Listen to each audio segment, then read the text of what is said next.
You are in the Where's Huddle with me, Bram, and with me, per usual, my master of all things video and sound, Maxime. How's it going? Maxime rejoining us after way too long. And if I'm fired up enough about this where I kind of flubbed that open. I haven't fucked up an open for like months, dude. So there must be like some anxiety involved in having him back, a former collegiate basketball player at the Auburn University, a scribe with experience at the NFL, the NC2A, and the NBA, the prior Golden State beat writer for the San Francisco Chronicle, the current beat writer for the Brooklyn Nets, and a man who handled my somewhat classless texts about Gui Santos last night with class and patience, Mr. CJ Holmes. What's going on, CJ? What's up, guys, man? It's always a pleasure. Miss y'all a lot. Let's jump in. Yeah, let's acknowledge first. CJ's in a dope ass new apartment. I mean, like aggressively nice. So he's very clearly doing well, even if he misses us. And I meant the intro. So let me put it this way. CJ, we're in a weird place, man. Yeah, the Warriors hoop isn't going the way we wanted it to this year. And I now rather found myself in a place where I'm kind of rooting for them to lose. And last night they're playing Brooklyn. And losing to Brooklyn in a season you're trying to lose is like beating the 2019 Warriors in a season that you're trying to win. It would have been like an elite fucking loss. And we had it. It felt like we were going to like walk away with the loss. And then Gui Santos has the career night that he had. He had 31 points. And Maxime, instead of like being happy for a guy who has earned every single ounce of success he can possibly have, I know we're going to have CJ on tomorrow. I know he's watching the game. So here's the text I fire off to him. Quote, love Gui Santos' hustle, but have zero interest in a game that primarily features his offense. CJ handles that by not being a dick at all. I mean, 27 is 27, he says, because that's what he had at that time. Undeterred, here's my follow-up. Feels like some version of the, quote, if a tree falls in the forest line, then again, quote, if you score 27 in a game that both franchises kind of want to lose, does it still count? CJ's answer, I think so, LOL. So, I mean, I'm sorry, I was a dick, dude. I was in a weird place, and you handled it well. Yeah. I mean, I don't know. My thing is, I've been so wrapped up in Nets land. I guess I didn't put it one-on-one together that the Warriors or fans had the mindset at this point in the season that they should lose. I'm always, from my time covering the Warriors, I'm always of the mindset of if 30's healthy, then the Dubs have a chance, right? But then you think, Jimmy's not coming back this year. Moses Moody's knee exploded the other day. Like, Steph doesn't have a lot of help. So, to your point, would making a playoff series to potentially get swept be in the Warriors' best interest in terms of, saving face? Or would they be better off, we call it tanking in Brooklyn. Would they be better off tanking and, see if you can get a young high draft pick in here somewhere. I don't know. Just in terms of the Warriors brand, right? I don't think that's a good look to miss the playoffs. I think the Warriors are a kind of team that always wants to get into the dance and compete, in spirit of March Madness. I'll call it the dance. But yeah, nice. It is tough, though, because, again, Steph's not getting any older. You think about, how long Jimmy's going to be on this roster. You're not going to see Moses Moody for a year, probably. Jonathan Kuminga's gone. There's just not a lot of young, exciting pieces on this Warriors team, and Steph is not getting any younger, right? I don't want to say we're in the twilights. The guy's still unhealthy. The guy is still incredible, but the end of that story is coming sooner rather than later, right? So. This is one of the strongest draft classes in recent memory, even stronger than last year's group. I don't think the Warriors have any shot of getting into getting a lottery pick or anything like that, but there's a lot of depth in this draft from top to bottom, first and second round. There's a lot of talent to be had. So, in their best interest to try to, let Steph get healthy for next year. Let Pods do what Pods does, I suppose, down the stretch, and let the chips fall where they may. If those chips fall on a young first round pick who this team can start planning for the future around, I mean that's not the worst thing. I've telegraphed my mentality. Last night, we're watching a young player have the game of his career. It's for anybody with any kind of like sanity would just be happy for Guy. Instead, I spend the entire time like, fuck, I have to text CJ about this. Like, I can't believe this. He is ruining my guarantee. Maxime, are you in this dark of a place? Like last night, were you rooting for Guy? Like at some point, does it transfer over? Look, man, just get the experience. Who cares? Let's just get a win. Or are you as crazy as I am, like continuing to hope down to the final shot? I hoped that they tied it and sent it to OT. Like I was literally that far along the way. Yeah, I really was hoping that Melton had a brain fart instead of having a great defensive play. But then again, I don't know if 31 points against the Nets from Gui Santos is that much different than 83 against the Wizards. So, maybe I'm cheering just for overall NBA greatness here. Yeah, there you go. That game was egregious.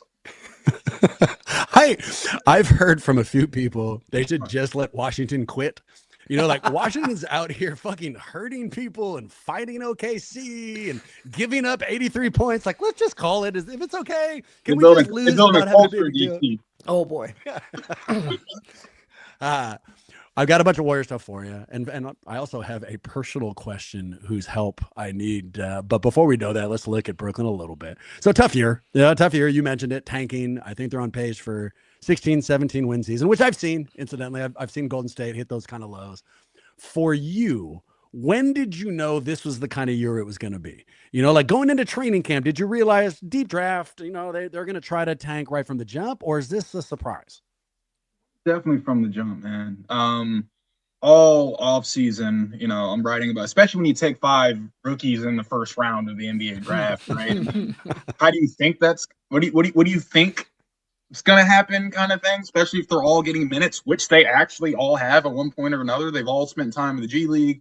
They've all spent time in the big club, and this year was supposed to be about, sorting through those 5 picks and seeing which of those players will be a part of the team's future, right? Yep. And again, when you take 5 players in the first round of a draft and intend to play them all, tanking's kind of built in, right? Like they did that knowing that that's going to make them bad. At least that's how I thought about it.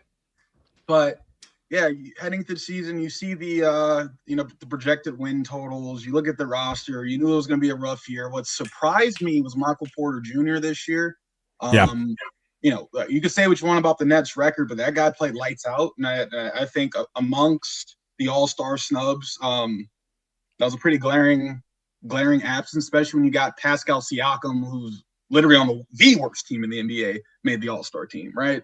That's another conversation for another day. But yeah, you kind of knew how the year was going to play out. But, I'm a hopeful person. And in the month of December, oh my goodness, those dudes have the #1 ranked defense in the NBA. They were locking dudes down. They were winning games. Like you start 0-8, and the next thing you know, they're only like 4 or 5 games under 500, and it's just like, oh man, this could be something. Like they have a chance to be a winning team. Man, the January 1st hit, they pulled that plug so hard. And it's funny. It's funny, like when you go in the press, like when you go to practice and you're like talking with Jordy Fernandez, like, so Jordy, what happened? How'd you guys go from playing like that in December to being the worst defense in the league in January? It's just like, I don't know. It's just like, I like to imagine that general managers from tanking teams, sit up in their offices or, their booths, watching the game, and they just have a big red button, right? Too much success, they just take the case off the button, slam that junk. Yeah. That's basically what happened after January. From there, they shipped Cam Thomas. Well, they waived Cam Thomas and, slowly started sitting guys down, and then injuries started piling up naturally.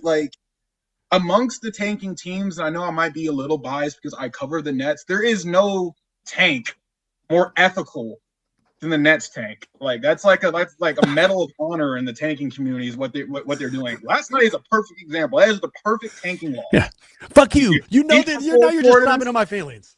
I told you I took that loss hard. I mean, you compete for 4 quarters. You let Gui Santos get 31, and on the last possession of the game, you throw that bitch into the bleachers. You motherfucker. That's all I can say. I mean, I can't believe this. I love the idea of somewhere around like Christmas, the Nets GM is like, you know what? Get the button. It's like, these guys aren't doing it on their own. We're going to need that red button. Like, let's give them another week. And they're like, okay, no, take the glass off. We're going to have to press that thing as hard as possible. Quick logistical point. Maxime, so there are, for those watching on video, I'm not sure if you can see only our faces, or if you look all the way to the left, there's the wide shot. Did they get the wide shot too? Yeah, I just noticed the wide shot was there, actually. That's the mobile view. Yeah. Okay. Well, then for the mobile viewers, special fun if you want to look for it. If you look closely, you can watch my dog slowly ripping up, apparently, my wife's bra, because she has it and it's running behind me. So, and I've been unable to look better. So, it's kind of like a Where's Waldo thing. If you aren't watching the video, a little bonus for you there. Back to hoop. CJ, I imagine you're watching the tourney. You played for Auburn. You guys have what will likely be a very high pick. Who do you want? If the Nets end up as number one and it was up to you to make the selection, who do you take? I've had a chance to watch 2 of the 3 projected top picks in person. I got to watch AJ DeBansa at the Garden earlier in the year, and I watched Cam Boozer play Michigan down in D.C. last month. And really, I'm an AJ DeBansa guy. I just think that the film speaks volumes. I think that this guy has potential to be an offensive and defensive menace. Like, his floor is Jaylen Brown. Yeah. His ceiling is perennial all-star, kind of deal. I like Boozer. I like how solid he is. I like how he lets the game come to him. I like how fundamentally sound he is, but I do worry about how his athleticism or perceived lack thereof will translate to the NBA stage. Yeah. Not just that, but for what Brooklyn's going to ask him to do in terms of being a number one option. If you're drafted that high into the system, I can't see this guy being a guy who can go out and get 30 whenever he wants. I see that with AJ. I see that with Darren Peterson. Darren Peterson, when I look at the film, I see Kobe. This dude is a wing nightmare and one of the better guard prospects we've seen in a very, very, very long time. But just like a lot of people, I am so concerned about his availability. Right. I'm a little concerned about his mindset. Because here's the thing what people don't understand, especially when working in journalism. And now, granted, I haven't read everything that's come out of the Kansas student paper this year, but when a guy is a good guy, not to say he's a bad guy, let me phrase this properly. When a dude is known for his work ethic and being a great teammate and being locked in and focused and leadership and all stuff, it is celebrated. I'm not hearing any of that stuff when it comes to Peterson. And granted, I don't know the kid. Bram, but that kind of stuff matters, at least to me.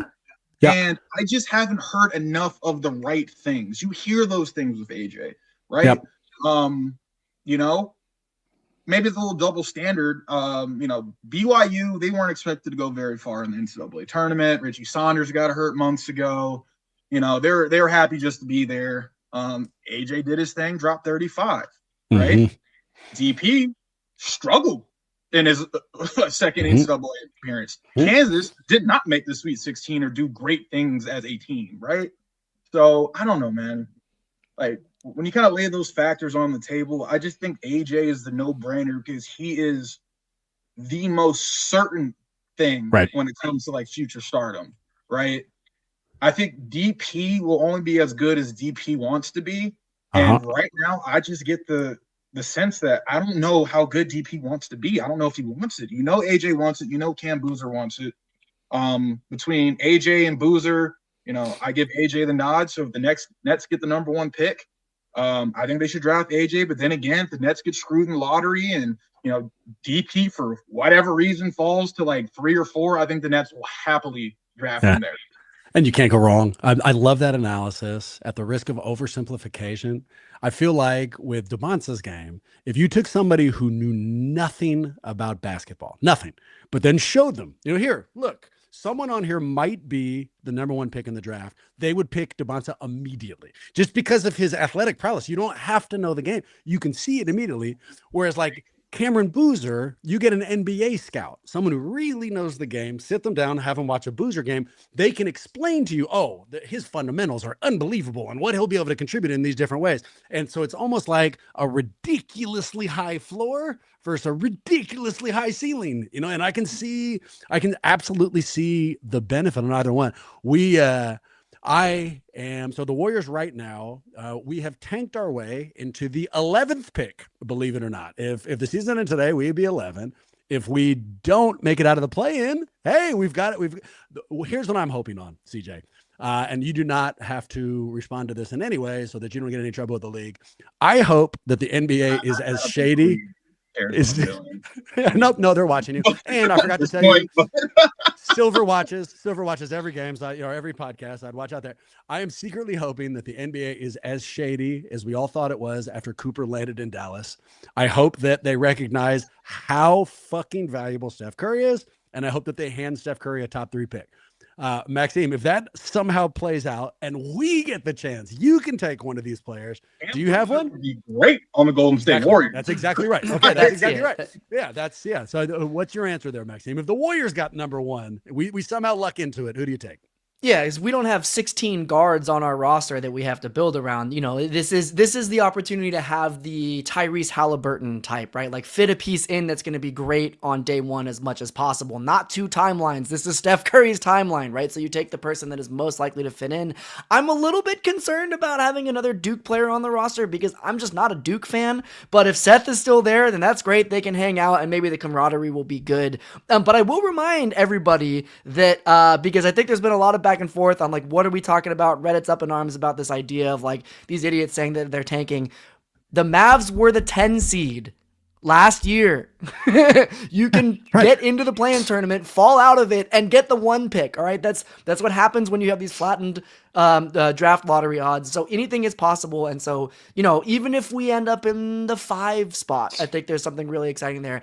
And with how much people are talking about Peterson maybe not being, a good culture fit, right? And I mean, that reminds me of Anthony Edwards and how much people were saying, oh, well, he's maybe wants to play football and doesn't give a shit. And now look at him, right? So there are stories on both sides of Kwame Brown. Like you can see any example of who this player could become on either end of the spectrum. So the truth of it is that there's a lot of talent in the draft, and even if we end up 5, 6, 7, move up a couple spots, I'm going to be so stoked because we're going to get someone awesome.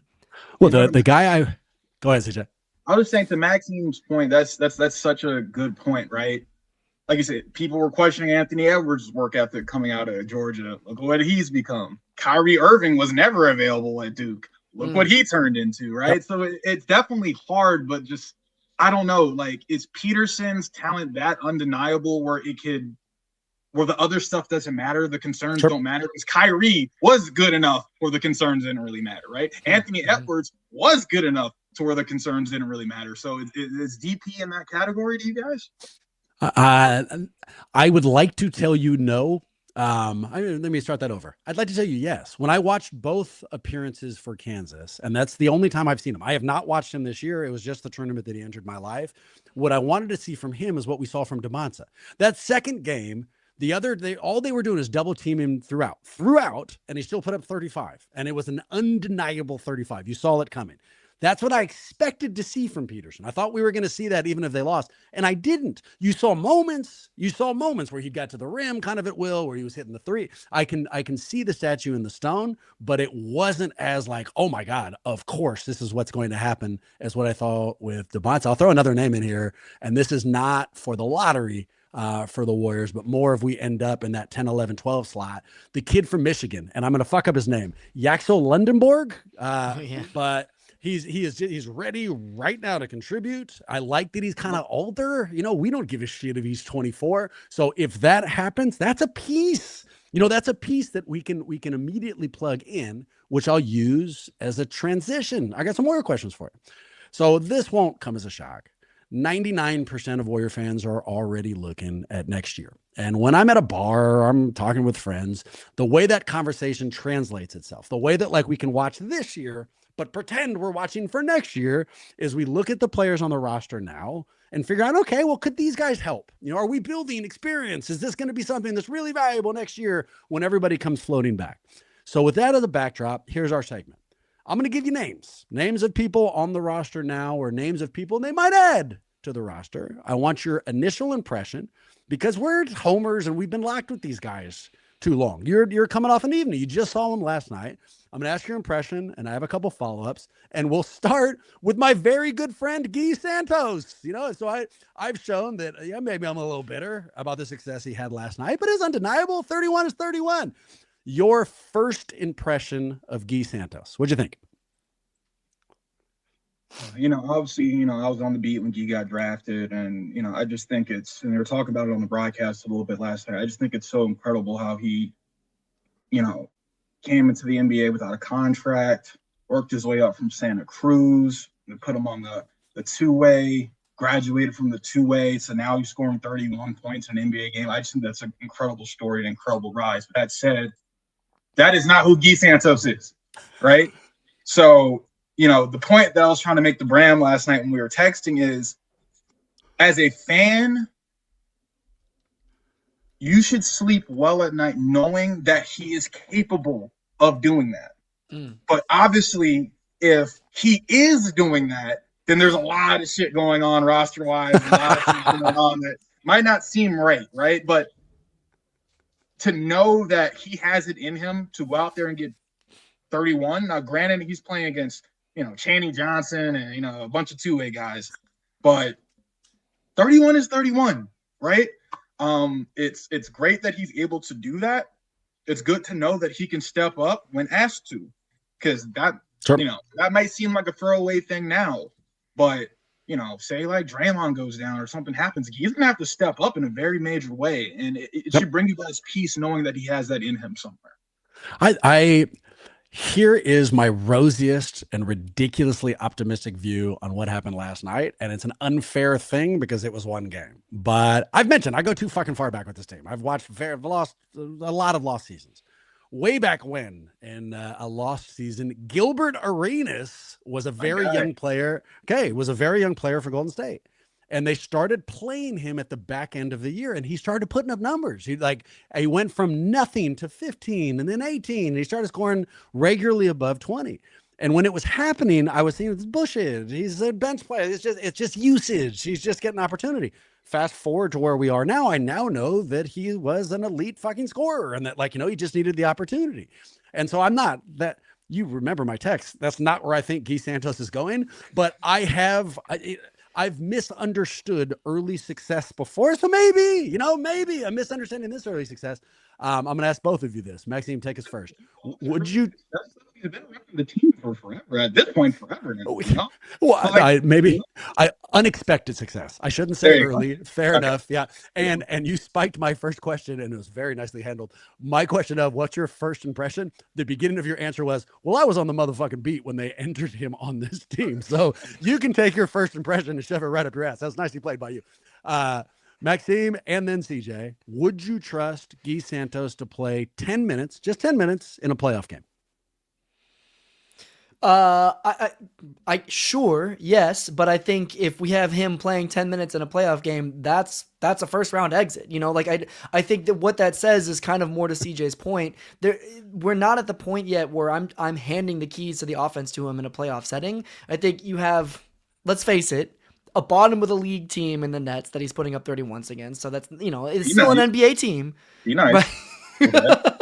But it's different than somebody game planning against him, right? So if you have him as sort of your main guy, I know you couch it as 10 minutes, so that's not 30, but that's still, he's not going to even get 15 in a playoff context. I think it's a bad sign if he's getting solid minutes.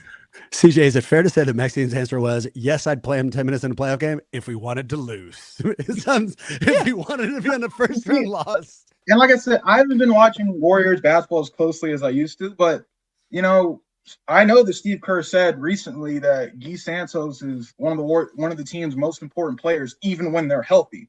That sounds like a guy who's trusted to play 10 minutes in a playoff game. I mean, I think that's kind of on the lower spectrum. It's not obviously like I said, It's not the scoring and the shot making. That's not the allure of Gui Santos. It's the hard-nosed play. It's the screening, right? It's the defense. It's the connectivity and moving the ball in that Warriors brand that they love.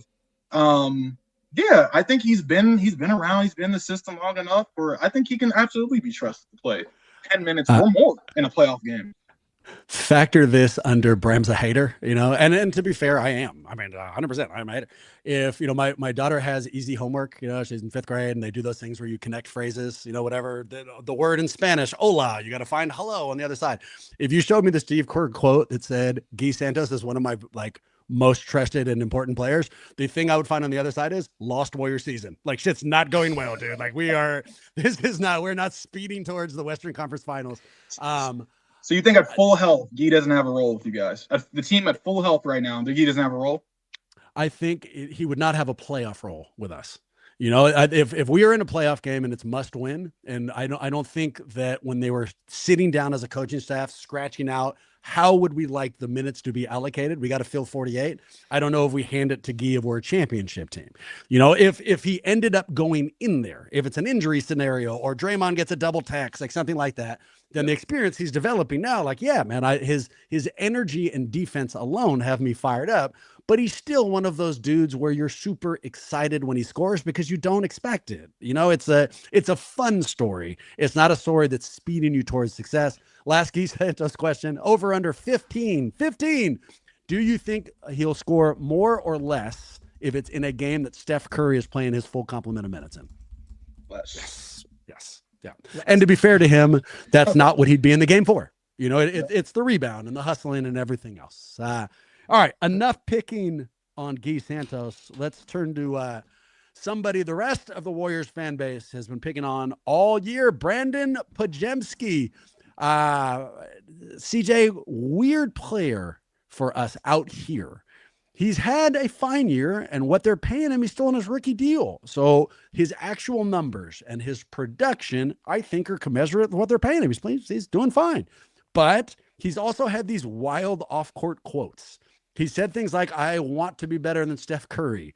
He talked about being a baseball player, and he compared himself to the white Shohei Ohtani. There's been these weird things that suggest his confidence level may not match up to his talent level, is what it is. Yeah.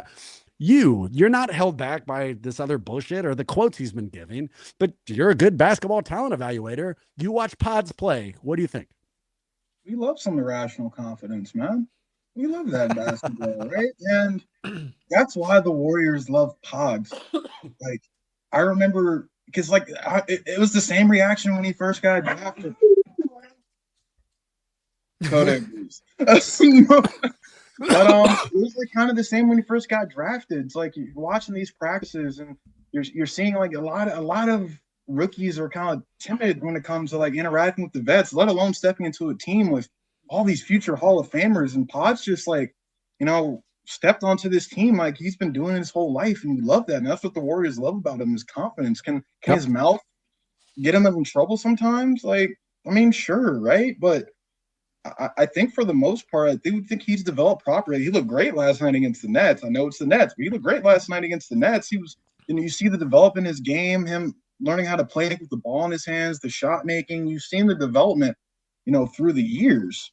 And, like, who are we to judge what gets a guy going, right? Odds probably says these things as he sets expectations. He sets impossible expectations and challenges himself to meet it. I love that. Yeah. Pods gets a lot of, kind of watching from afar. They've been kind of beat him up online this season with, some of his performances. But, y'all Warriors fans are ruthless. You know what I'm saying? Well, not me. I support everybody. Like Gui Santos. You should have seen how happy I was for him last night. One thing I can't really figure out, though, is, like you said, his rookie deal is almost up. Like, where do you value him? Right? How much is he actually? What'd you give him? Yeah.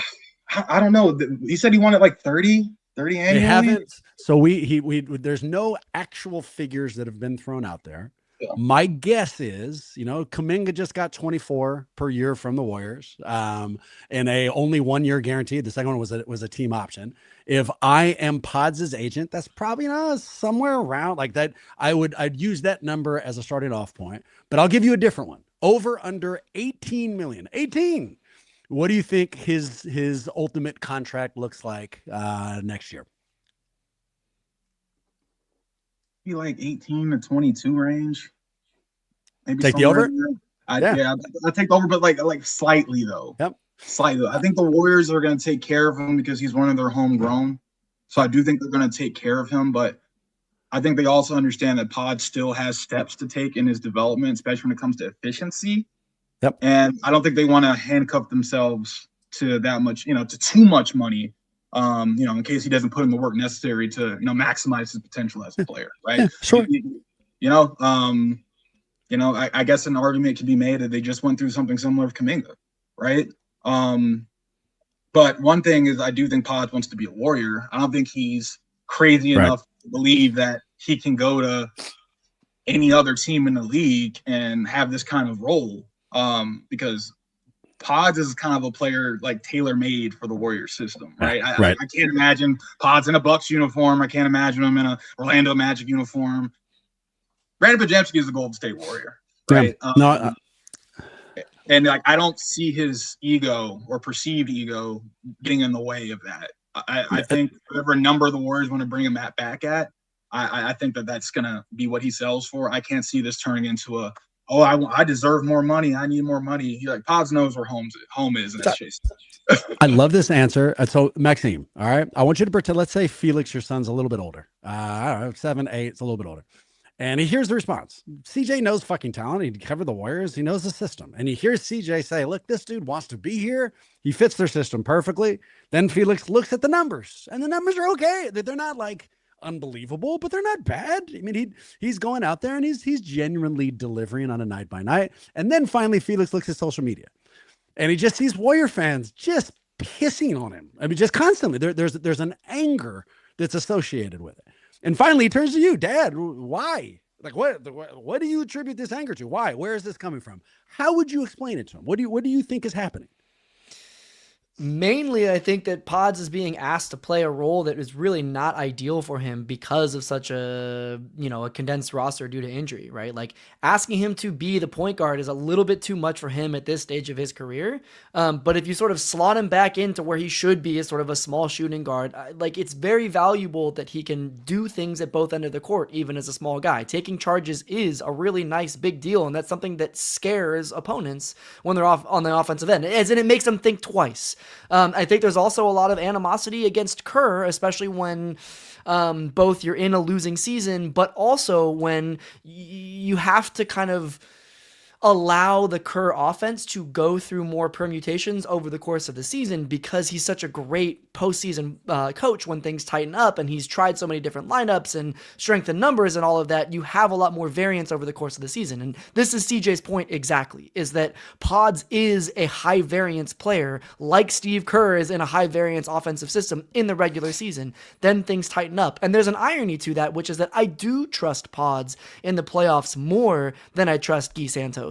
Even though Gui Santos has a sort of a smaller range in between his worst and his best performances. I'm never tearing my hair out saying like, Gui, what the fuck are you doing? But that's in part because Pods understands a little bit more of what it takes to be in the flow of the offense. And sometimes you make boneheaded, chaotic mistakes, but that's the type of thing that a high-functioning version of the Golden State Warriors wants and benefits from. So, I think it's really difficult. I think he's in a very difficult position because, like I said, he's slightly playing out of position due to not having the right support around him. And then he's also kind of like the poster child for Steve Kerr's brain on the court almost, but an unfinished version of that, the way that Steph Curry is now the finished version of that. And I'm not saying he's ever going to become Steph, but there's so much that you can see about what he's trying to angle towards. And I don't think that he's getting his due yet because, well, frankly, I think that this whole fan base is very frustrated. Like I said, I don't have an issue with a guy who shoots for the moon, man. That's the thing I respect. No, of course not. Table Pods, like he said, I think he was asked recently, what did you learn in this time Steph's down? He said, I can do it. And you know what? He has. Yep. I don't think I think it was maybe misconstrued that people I can do it on his level, but he can do it if asked. That's not that's not ideal, but he can do it if asked. Who I think they're actually angry at? I think if you rearrange the letters of their tweets when they're talking shit about Brandin Podziemski, who they're angry at is Steve Kerr, and more specifically, how Steve Kerr handled Jonathan Kuminga, not how they're handling fucking Brandin Podziemski. He was a young athletic player who wasn't getting a chance, while Podziemski was getting unlimited fucking minutes, and Yeah. they didn't know. We don't know how to make sense of that. They were frustrated that Kuminga didn't get more of a shot, and in the middle of that frustration, Podziemski was saying things like, "Also, I might be better than Steph," and it just made it this thing of like, I'm already frustrated, like, oh no, this is unfair. And it turned it into this nasty weirdo emotion that's spilling all over the place, dude. I mean, we've done this before, so I won't belabor it. But if you look at the other players who are making what Brandin Podziemski's making, he's on his rookie deal. His numbers are way better than what you can expect from that salary slot. But to the last player, and the one I'm looking forward to discussing with you most, Cam Thomas. Rewind the clock, dude. Rewind the clock about a year. Cam Thomas is averaging well over 20. I think it was like 24. He was shooting well from the field, and he decides to bet on himself. He turns down an offer. He signs the qualifying offer. At that time, it meant something to us because that's what Kuminga was doing. And now it backfired. He not only got cut from Brooklyn, he got cut from Milwaukee, a team that is without scoring and without Giannis. And so the way I view him now, if I'm Cam Thomas, next season, you've got to rehab your image. It's not going to be about money anymore. You got to get into a high-profile team, show the rest of the league, I'll play ball. Give me a chance. Do that once, and then maybe you can get back on track for that contract you wanted. Meanwhile, the Golden State Warriors need to build a roster next year, and we don't have that much money to throw around. So players like Cam Thomas, somebody like last year, it was people like DeAndre Ayton, people like Marcus Smart, people who are probably taking a little bit less because they want to rehab. So I can see the Warriors at least kicking the tires. If Mike Dunleavy gave you a call, CJ, hey, thinking about Cam, he used to work here, you watched him for a season, what do you think? Should we bring him in? What would be your response?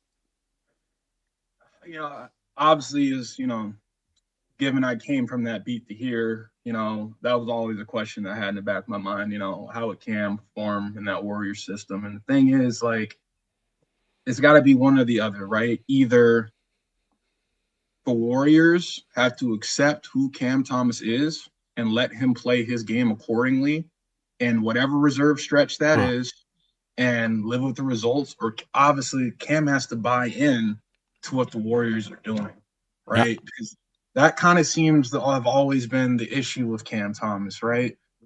He's a great kid from everything I've been able to gather in the time that I covered him, right?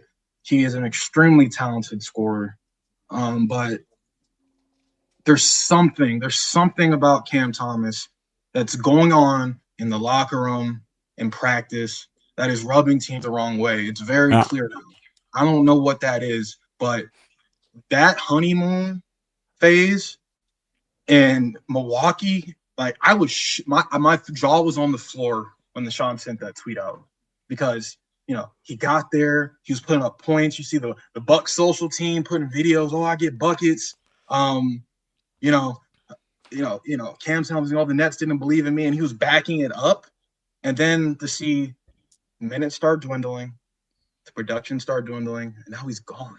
That tells me there is something going on in terms of buy-in, in terms of I'm going to put my, this is the league, right? Everybody got an ego, right? But I'm going to put my ego aside for the betterment of the team, or I'm going to evolve my game in ways that shape winning and shape where I'm at instead of forcing everyone to conform around me. And I think that's the biggest issue with Cam. Cam wants the mountains to move for him instead of climbing up the mountain. Does that make sense? Yes. Yeah, I understand. Yes. So, it's intriguing, right? Clearly the Warriors are always looking for options in the non-Steph minutes. And Cam is, in the right situation, Cam Thomas is one of the best scorers in the business, right? But, Cam is now at a point in his career where he's desperate. This is desperation. It's desperate. He bet on himself with the Nets. He failed. He had a chance at a fresh start in Milwaukee, and that fizzled out quicker than anything I've ever seen, like an NBA transaction. A guy going to a new team, right? But, if Cam Thomas can buy in, right, go to a team like the Warriors, buy in, you guys will obviously, y'all will get him for dirt cheap, Yeah. if that's where he wants to go. If he can buy into the system there and learn how to play complementary basketball instead of hero ball, absolutely take a flyer on Cam Thomas. But you need to understand, and this is something that I guess it's one of those things where you only understand if you're in the locker room or in the team with him. There's something going on. There's something going on in the background with Cam Thomas that's rubbing a lot of people the wrong way right now. I don't know what it is. I tried to dig into it. Jordy and everyone's going to say the same thing to the cameras. Oh, Cam works hard. He works hard. He listens. Like, no one works harder than Cam. Well, if that's the case, then why is it when he came back healthy this year after he got hurt again? Why is it when he came back healthy, y'all relegated him to the bench and never let him start again? Now, maybe some of that has to do with the tank. Cam Thomas is scoring 25 to 30. Cam Thomas is scoring 25 to 30 every night. Michael Porter Jr. scoring 25 to 30. Might be a little hard to lose, right? But I do wish Cam the best if he happens to watch this. I've always thought I had a good relationship with Cam. I want to see him succeed, but, something has to change in his mindset. I don't know what that is, but he needs to learn how to expand his games in ways other than scoring. That's all every coach he's had in Brooklyn has asked of him. And while there have been strides, you just haven't been seeing it enough. Now, granted, if Cam can go to a situation where he can come in with a second unit and shoot all the balls, that could work out too. Mm-hmm. But as we've seen, that gets old after a while, and you got to have a guy who can contribute in ways other than scoring. It's a great take. Outside looking in, there's getting kicked out, and then there's getting kicked out. Like, you get kicked off the OKC Thunder because they are desperately trying for another title run, and they don't have any space for bullshit or locker room distraction. Okay. You get kicked off the Milwaukee Bucks, who is coached by a very player-friendly coach in Doc Rivers, who are just trying to finish out the season, just finish out the year. They're not going anywhere. It's like getting kicked out of an AP calculus class or getting kicked out of detention. It's like, what the fuck happened? Like, what do you mean? And so I like desperation plays. I like that. I like when players are at the portion of their career of like, you know what? I need this. So would I take the flyer? Yeah. But is there reason to be concerned? Oh yeah. There definitely is. All right. To my personal question, maybe the most important thing I'm going to ask you, some background. My kid is playing hoop now, and she is just starting to turn the corner where it's not just fun. They're going to start playing minutes based on who's doing well, and there's going to be a tryout and that kind of stuff. And to her credit, she wanted to get better, and we got her a hoop to help her with that process. So we bought a basketball hoop. I can't put it in my driveway. It doesn't work that way. The grade on my driveway is fucked up. So we'd have to spend like $10,000 to even. We're not going to do that. So we took this hoop and we put it out on the street in a neighborhood that has a lot of kids in it. And CJ, when I played, the lone thing I contributed to a team was shooting. So when I used to go out, I wouldn't just fuck around. I had, my spots, and I'd take a certain amount of shots, and I'd want to get to this percentage before I moved to the next one. It was a whole process. And I've been sharing that with my kid, and it's something we enjoy. We'll go out there and we'll do it together. But it's not really something you can do with a group, and having a hoop out in the middle of a neighborhood filled with children. Okay. I've been waiting for the moment. I've been waiting for the moment when the rest of the kids view this thing as a bat signal. And it happened. It happened a couple of days ago. I could hear the basketballs coming up the street while I'm working with my daughter. So I was going to make it a judgment theater. Instead, just straight out advice. Do I have to let these other kids play? Like the idea that I've put this hoop out on the street, because I've put this out here. Does that in and of itself mean I've got to share it, or is it okay if I turn them away? I'll give you a quick glimpse on how I handled it, because I do need the advice. The first people who came over was a mom and her daughter, super nice, introduced herself. She said, we wanted to check out the new hoop in the neighborhood. And I said, yeah, it was a Hanukkah gift, like immediately underlining, like, nope, this is ours. Fuck yourself. Like, please leave. So it wasn't the best first step. I know that now, but yeah. So what do you think? What are my obligations here? How do I need to handle this? Unfortunately, when the hoop is on the street, is law. All must be allowed to partake in said hoop. With that said, not a bad thing. This will give your daughter an opportunity to, I don't know how well known she is around the neighborhood, but give her an opportunity to make friends and build connections, and we love that, right? However, no, she's a very important when it's time for that one-on-one daughter training. You know, you gotta be a little stern. You know, maybe make a rule that when y'all see the cones out, that means Oh, I like that. when the cones are away, come on. I like that a lot. But yeah, man. I don't think you can necessarily lose in this situation. Because like I said, the best part about basketball is the friends you make along the way. Right? Am I right? Am I right, man? But but yeah, definitely definitely like, you know, don't be afraid to say, you know, it's day daughter time, or maybe like make it so like you guys are getting I know your schedule is, and maybe you know, get on up at 6 a.m. with her, get some work in, you know, before everybody else gets up. You know, Yeah, that's when and take that's when advantage of it. champions are made anyway. She would actually do it now. We'll fast forward in a week. She might not be interested at all. Maxime, I'm going to ask what you would do here. I'll add one more detail for us. This hoop's adjustable, you know, and it's a crank. You can put it down to 8 feet if you wanted to allow for the younger kids. The first thing we did, took that crank off. We stuck it at 10 so nobody could lower it in any way. And like, we didn't even like allow for the, hey, put it at the height that you would like to play at. Maxime, what would you do here? Would you open? I think you would. I think you'd hold like a party for the entire block. Like, hey, come, it's a fucking hoop for everybody. Yeah, because I love building community. And I would imagine this is a clear backboard, so you could like bedazzle it from the backside with like Kylie's name, you know, and just like really drive the point home. Like, yeah, we love having everybody. This is clearly Kylie's hoop.